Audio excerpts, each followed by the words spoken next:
നമുക്ക് സാമ്പത്തിക പ്രയാസമുണ്ട് എന്നുള്ളത് വസ്തുതയാണ്. പക്ഷേ സാമ്പത്തിക പ്രയാസം കൊണ്ട് ഈ നാട്ടിൽ നടക്കേണ്ടതായ ഒന്നും നടക്കാതിരിക്കുന്നില്ല.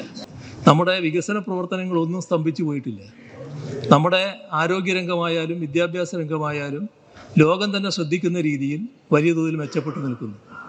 നമ്മുടെ ക്ഷേമ പ്രവർത്തനങ്ങൾ ഇന്ത്യ രാജ്യത്ത് മറ്റൊരു സംസ്ഥാനത്തും ഇല്ലാത്ത രീതിയിൽ മികവാർന്ന രീതിയിലാണ് നടക്കുന്നത്. ഇതൊന്നും ഈ സാമ്പത്തിക പ്രയാസത്തിൻ്റെ ഘട്ടത്തിൽ നമ്മൾ ഉപേക്ഷിച്ചിട്ടില്ല. നമ്മുടെ രാജ്യത്തെ ഗവൺമെൻറ് കേരളത്തോടൊരു പ്രത്യേക നിലപാട് സ്വീകരിക്കുമ്പോൾ അതിനെതിരെയുള്ള പ്രതിഷേധം നമ്മൾക്ക് പ്രകടിപ്പിക്കേണ്ടതായി വരുന്നുണ്ടെന്നുള്ളതും വസ്തുതയാണ്. എന്നാൽ നമ്മുടേതായ പ്രവർത്തനങ്ങൾ നിർത്തിവെക്കാൻ പറ്റില്ല. നമ്മുടെ നാടിന് മുന്നോട്ട് പോകാനുള്ള ആസൂത്രിതമായ ശ്രമങ്ങൾ അതുപേക്ഷിക്കാനും പറ്റില്ല. അതിൻ്റെ ഭാഗമാണ് കേരളീയം. അത് വെറും ഒരാഘോഷ പരിപാടി മാത്രമായിരുന്നില്ല. നാളത്തെ കേരളം എങ്ങനെ രൂപപ്പെടണമെന്നതിനെക്കുറിച്ച് അതിവിപുലമായ ആലോചന നടത്താനുള്ള ഒന്നായിരുന്നു.